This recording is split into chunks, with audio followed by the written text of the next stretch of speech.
ஸ்ரீ வாசுதேவ மகாத்மியம் 32ஆம் அத்தியாயம் நிறைவு பகுதி. வாசுதேவ மகாத்மியம் உரை பரிமாற்றம். ஸ்கந்தன் கூறினார், பகவானான நாராயணரை புகழ்ந்து பாடிய பிறகு நாரத மாமுனிவர் அந்த இடத்திலிருந்து விலகி முதலில் வியாசமா முனிவரின் ஆசிரமமான சம்ய பிராசாவிற்கு வந்தார். அவரை வரவேற்க இருக்கையிலிருந்து எழுந்து ஒரு இருக்கை மற்றும் பிற சம்பிரதாயங்களை வணங்கி அங்கு அவர் அன்புடன் கௌரவிக்கப்பட்டார்.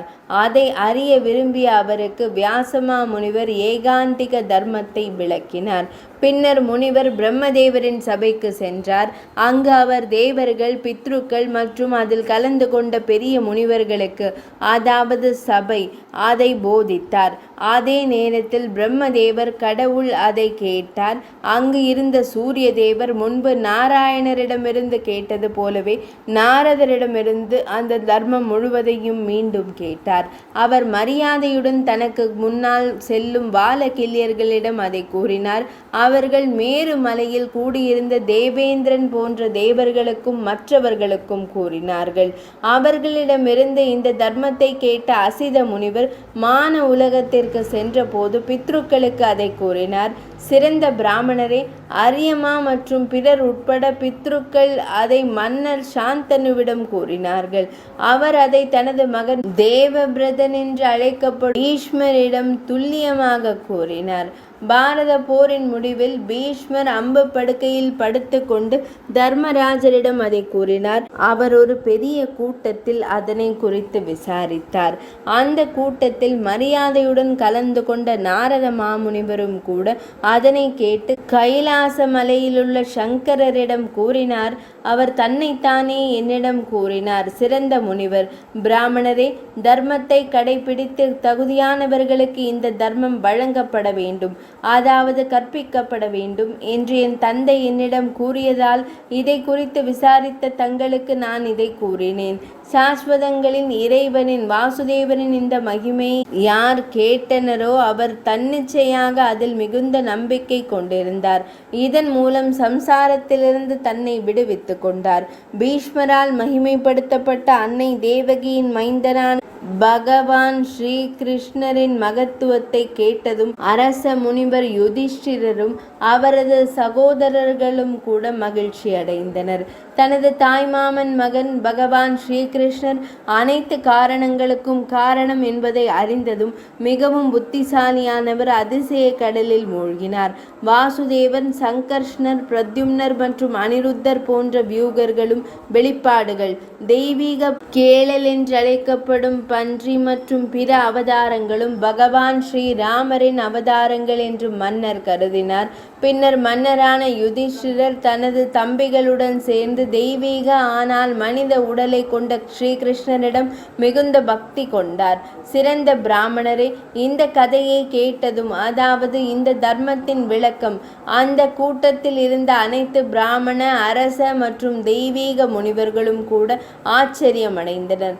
பகவான் ஸ்ரீகிருஷ்ணன் மனித உருவில் இருந்த உண்மையான பரம பிரம்மன் என்பதை அறிந்த அவர்கள் அவரை பய பக்தியுடன் வணங்கி அவரது பக்தியில் தங்களை இணைத்து கொண்டனர்.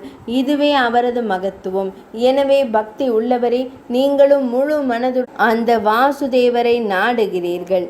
தீய ஆசைகளை தணித்து மற்றும் இறுதியாக அழித்து இறைவனிடம் பக்தியை அதிகரிக்கும் பகவான் ஸ்ரீ வாசுதேவரின் மகிமையை நான் தங்களுக்கு கூறியிருக்கிறேன்.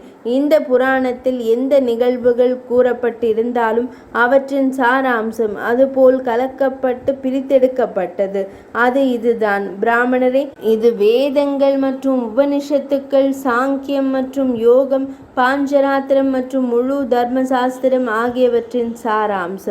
பகவானே பாடிய இந்த மிகவும் மங்களகரமான பாடல் செல்வம், புகழ், நீண்ட ஆயுள் ஆகியவற்றை வழங்குகிறது மற்றும் அபசகுணமான அனைத்தையும் அளிக்கிறது.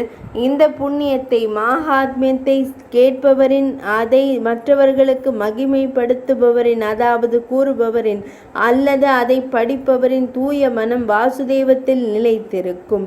அந்த மனிதர்கள் அவருடைய ஏகாந்திக பக்தர்களாக, அதாவது அவருக்கு மட்டும் மட்டுமே அர்ப்பணிக்கப்பட்ட பக்தர்களாக இருப்பார்கள். பிரம்மத்துடன் ஒத்திருப்பார்கள். இறுதியில் இருளுக்கு அப்பாற்பட்ட பிரம்ம உலகத்திற்கு செல்வார்கள். இதன் மூலம் தர்மத்தை விரும்புபவர் தர்மத்தை அடைவார். எந்த ஒரு பொருளின் மீதும் ஆசைப்படுபவர் தனது விரும்பிய பொருளை பெறுவார். செல்வத்தின் மீது பேராசை கொண்டவர் செல்வத்தை பெறுவார். மோட்சத்தை பெறுவதை நோக்கமாக கொண்டவர் சஞ்சாரத்திலிருந்து சிறந்த விடுதலையை அடைவார்.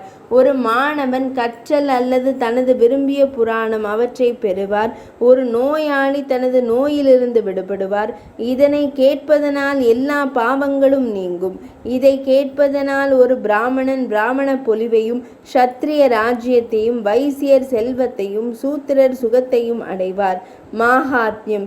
இதனை கேட்ட பிறகு போருக்கு செல்லும் அரசர் வெற்றி பெறுவார். ஒரு பெண் தன் கணவரின் வாழ்நாள் முழுவதும் உறுதியான பக்தி மற்றும் ஆதரவின் நற்பேறு பெறுவாள்.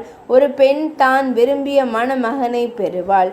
ஒரு ஆண் எந்த ஆசையை வைத்தாலும் அனைத்து சாஸ்திரங்களின் முகத்திரையான இந்த மாஹாத்மியத்தை கேட்டு மகிமைப்படுத்துவதன் மூலம் அவன் பெறுவான். எனவே சிறந்த பிராமணரே, நீங்கள் இதை எப்போதும் பக்தியுடன் படிக்கிறீர்கள். மேலும் தனது பக்தர்களிடம் பாசமுள்ள இறைவனிடம் பக்தியுடன் உடல் ரீதியாகவும் வாய் மொழியாகவும் மன ரீதியாகவும் ஈடுபடுங்கள். சூதமுனிவர் கூறினார், மகாசேனரின் அதாவது ஸ்கந்தனின் தாமரை வாக்கிலிருந்து வெளிப்பட்ட அமிர்தத்தை அருந்திய பிறகு சாவர்ணி வாசுதேவரின் மகனுக்கு பக்தி செய்தார். அவர் மனித உருவில் பிரம்மதேவரும் அனைவருக்கும் நன்மை பயக்கும். உங்கள் சொந்த தர்மத்தில் சமய கடமைகளில் நிலை பெற்றவர்களும் வேதங்கள் மற்றும் ஆகமங்களை அறிந்தவர்களுமான நீங்கள் அனைவரும் பிராமணர்களுக்கு உகந்தவரும் நாட தகுதியானவரும் சிறப்பு புகழ் பெற்றவருமான ஸ்ரீ வாசுதேவரை நாடுங்கள். கோலோகம் என்ற உலகத்தின் அதிபதியான வாசுதேவருக்கு வணக்கம். அவருடைய வடிவம் பளபளப்பான திரளால் ஆனது. பக்தியின் மகிழ்ச்சியை அதிகரிக்கிறது. ஸ்ரீ வாசுதேவ மாஹாத்மியம் இனிதே நிறைவடைந்தது.